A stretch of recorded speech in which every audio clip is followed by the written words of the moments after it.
शिव गुरु से जुड़े रहने के लिए हमारे चैनल को सब्सक्राइब करें, वीडियो को लाइक करें। हमारी वीडियो सबसे पहले देखने के लिए बेल आइकन जरूर दबाएं। शिव गुरु पर चर्चा में सभी का स्वागत है। एक बार सभी लोग अपने गुरु के चरणों में प्रणाम करते हुए आदि शक्ति माँ भवानी साहब श्री हरेंद्रानंद मोहन नीलम दीदी सभी गुरु भाई गुरु बहनों के चरणों में मेरा प्रणाम स्वीकार हो। ये बेटा रख दो, इसको रख दो। तो भगवान भोलेनाथ के गुरु चर्चा में साहब के बताने के अनुसार यह चर्चा का कार्यक्रम चल रहा है और चलता भी रहेगा। साहब ने कहा कि देखिए भाई बहन, आप लोगों को यह 3 सूत्र दिया जा रहा है। ये 3 सूत्र को 3.25 मत करना। अगर 3.25 कर दोगे तो ना वो 3 में न 13 में। इसलिए जितना बताया जा रहा है उतना आप लोग बताना और कुछ महादेव पर छोड़ देना। भाई गुरु महादेव हैं तो सारी बात आप ही समझा देंगे, सारी बात आप ही बता देंगे, तो महादेव क्या बताएंगे। इसलिए आप लोगों को बिल्कुल साधारण चर्चा 3 सूत्र पर करनी है कि हे बहन भाई, आप लोग मेरी बात को सुने और मेरी बात को समझें। हमें जो महादेव ने दिया है वो मैं आप लोगों को दे रहा हूँ। महादेव ने कहा कि भैया आप लोगों में मेरा संदेश ले जाओ और लोगों को संदेश सुनाना कि पहला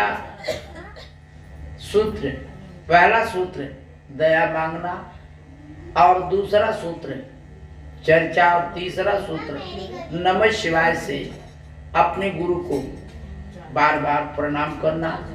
ये महादेव के 3 सूत्र हैं। अब रही बात पर प्रसाद चढ़ाने की, तो प्रसाद चढ़ाने के लिए साहब ने पूजा का जो नेम है वो बताया। एक बार हमने पूछा था कि साहब ये जोत हम जला सकते हैं कि नहीं जला सकते हैं। कुछ लोग कहते हैं कि जलाना चाहिए, कुछ लोग कहते हैं नहीं जलाना चाहिए। जब भगवान भोलेनाथ ही आपके मन में है तो जोत जलाने की क्या जरूरत है। कुछ लोगों ने इस पर भी बहस करा कि फोटो लगाने की जरूरत नहीं है, क्योंकि साहब फोटो नहीं लगाते तो हम लोगों को भी नहीं लगाना चाहिए। इस विषय पर भी हमने पूछा। उत्तम नगर में आए हुए थे साहब, उस समय ये पूछा गया तो साहब ने कहा कि ठीक है, आप लोगों का सवाल है, मन में है तो उसे जरूर पूछ लेना चाहिए। तो हमने पूछा कि साहब ये है जोत, कोई कहता है कि जलाओ, कोई कहता है नहीं जलाओ।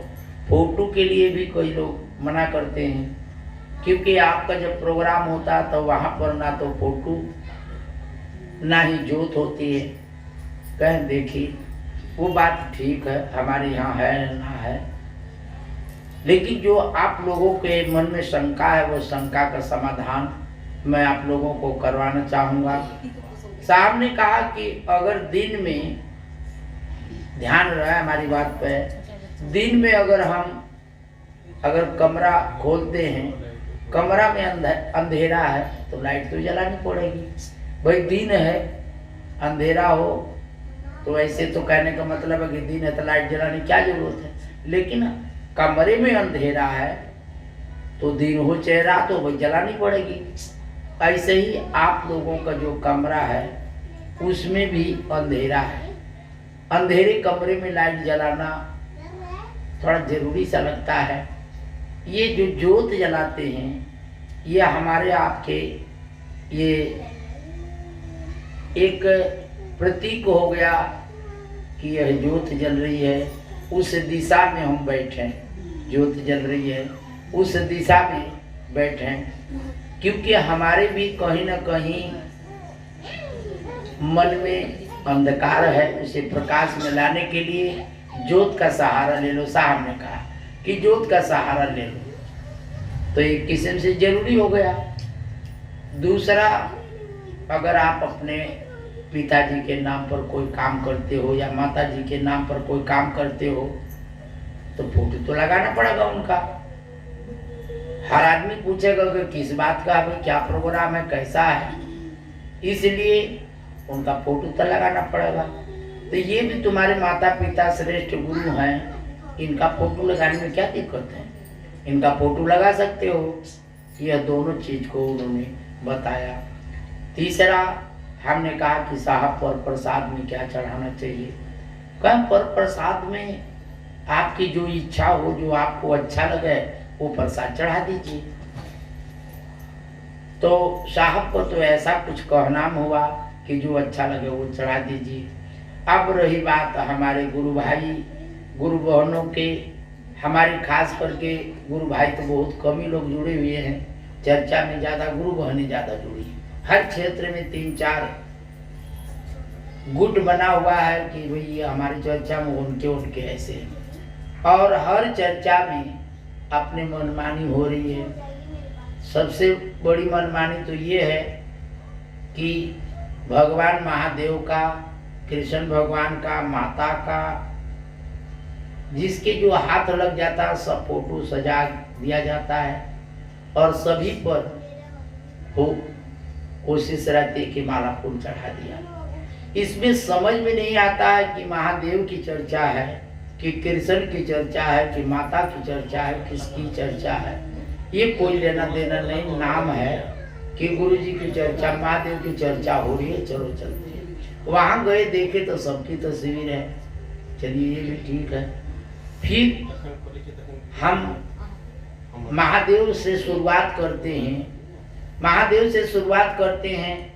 अगर माता का भजन ना गावे तो ये भी अच्छा नहीं है। भाई माता का हमने जब तस्वीर लगा रखा है तो माता का भजन भी हमें लगता है कि जरूरी है।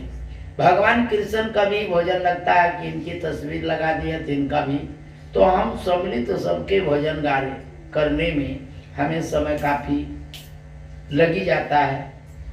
इसके बाद गुरु की चर्चा कोई लोग करते हैं, कोई लोग नहीं करते हैं। और कीर्तनों को मैंने ऐसा भी देखा है कि गुरु की चर्चा में ऐसी कहानी बताएंगे जिसमें कि वह कहानी सुनने में भी झूठी लगेगी, कहीं से भी साट दें। एक राजा थे, उनके इतनी सारी लड़कियां थी। लड़कियों में से एक लड़की ने कहा कि हम अपने भाग्य का खाते हैं। तो राजा ने कहा कि एक गरीब इंसान को देख करके इसकी शादी कर दो। तो गुरुजी जा करके सहयोग किए, सहायता किए, वो अमीर बन गया। ये कहानी सब लोगों ने बहुत पुरानी है, सुनी हुई है। जहाँ का जिस काठ का बोकला है उसी में मिलाओगे तो मिल जाएगा, और दूसरे में चेपोगे तो मिलेगा नहीं। जो सच्चाई है वो सच्चाई जो है वह सच्चाई के साथ ही जोड़ना चाहिए, यही गड़बड़ हो जाता है। कहानी कहीं की और कहीं कहने लग जाए तो वो थोड़ा सा ठीक नहीं लगता है। कहानी महादेव की चर्चा का कहानी जो है इतनी कहानी है कि कहते रहो और कहानी का अंत नहीं है। कहानी कहने का आपको मौका ही नहीं मिलेगा, लेकिन जब आप महादेव गुरु के चर्चा पर निर्भर रहोगे तो आपका ध्यान ही कहानी में रहेगा, तो सामने कहानी आएगी। और ये लोग कहानी कह के जो चर्चा करते हैं, हम सभी को कहते हैं कि चलिए कुछ भी कह रहे हैं, चर्चा तो हो रही है, लोगों को जगा रहे हैं, लोगों को समझा रहे हैं। लेकिन कहीं न कहीं इन कहानियों से हमें लोगों में दिक्कत भी लगती है कि जो सुनने वाले श्रोता जो हैं, सुनने वाले, वो सचमुच में बड़ा प्रेम से सुनते हैं। आप सही बतावें या गलत बतावें, वो अपने गुरु के ध्यान में रख करके आपकी कहानियों को सुनेंगे। लेकिन सुनाने वाला अगर गलत सुना रहा है तो परिणाम भी उसे भुगतना पड़ेगा। ऐसा हमने देखा है, ऐसा महसूस करा है।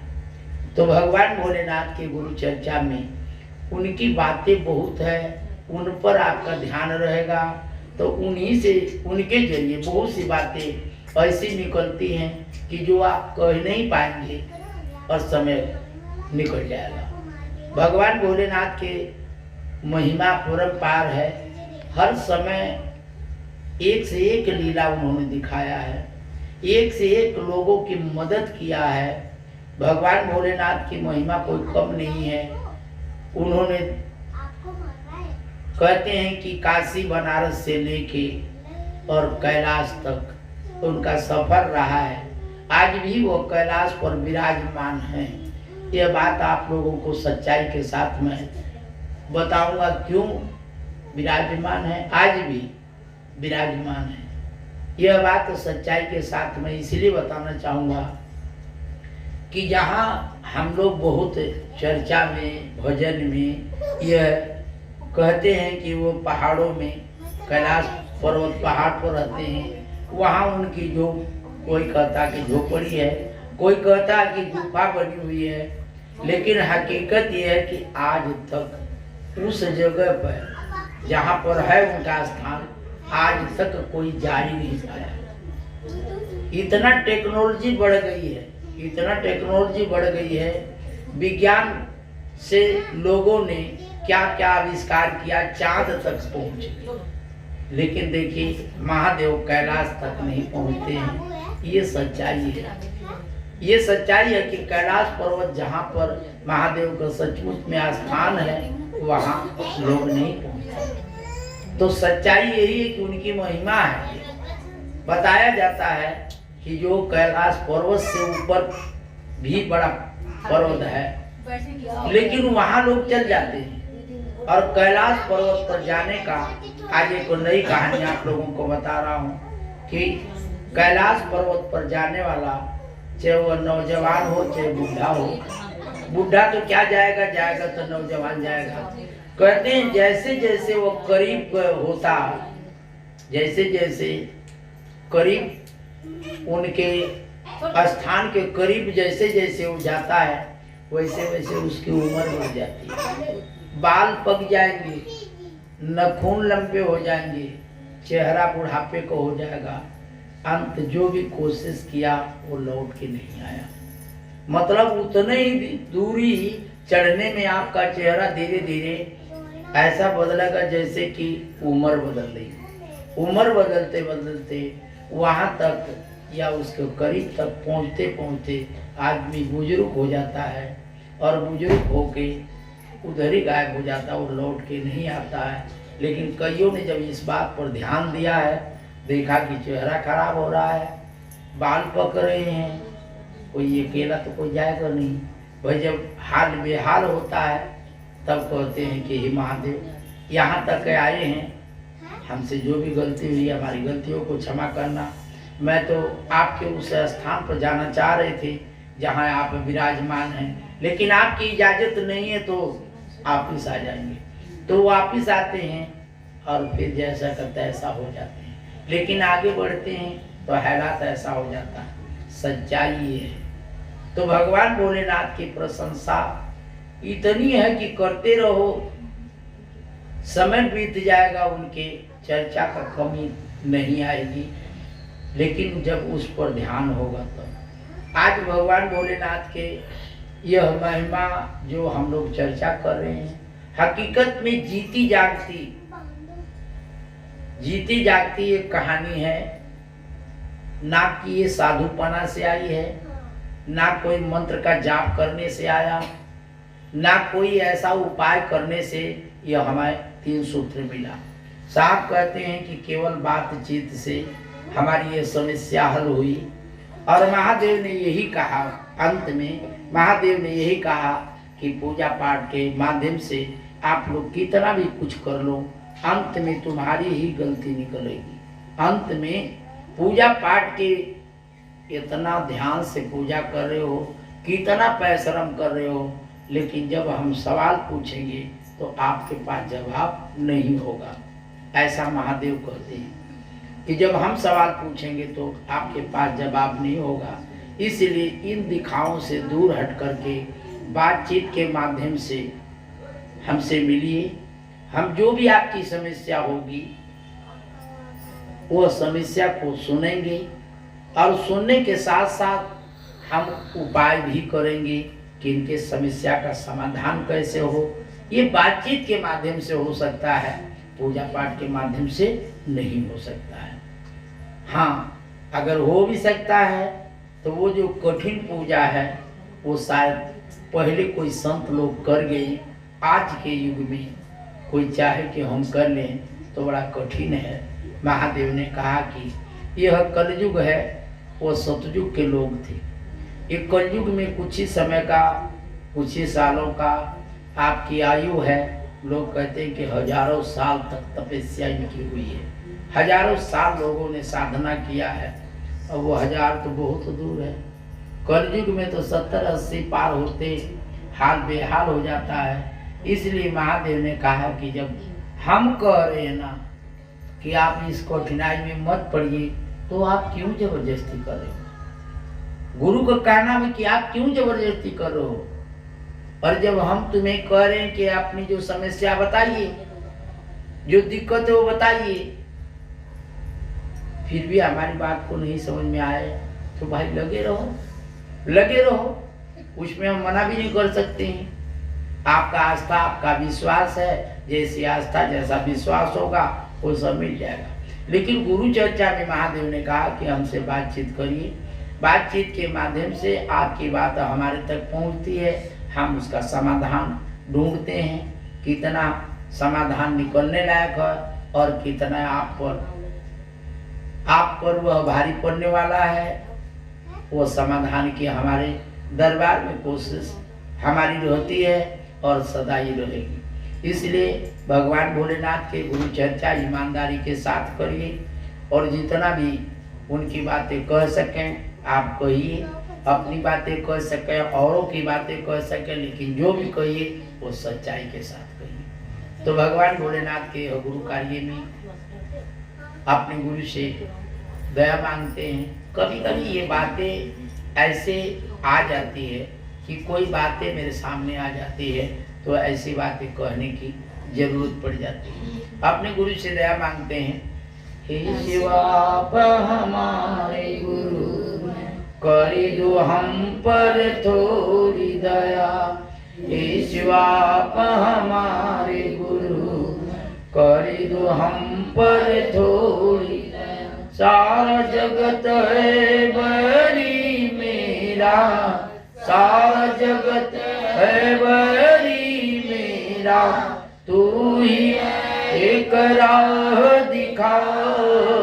हे शिवा आप हमारे गुरु, करी दो हम पर थोड़ी। हे शिवा आप हमारे गुरु हैं, करी दो हम पर थोड़ी, करी दो हम पर थोड़ी दया।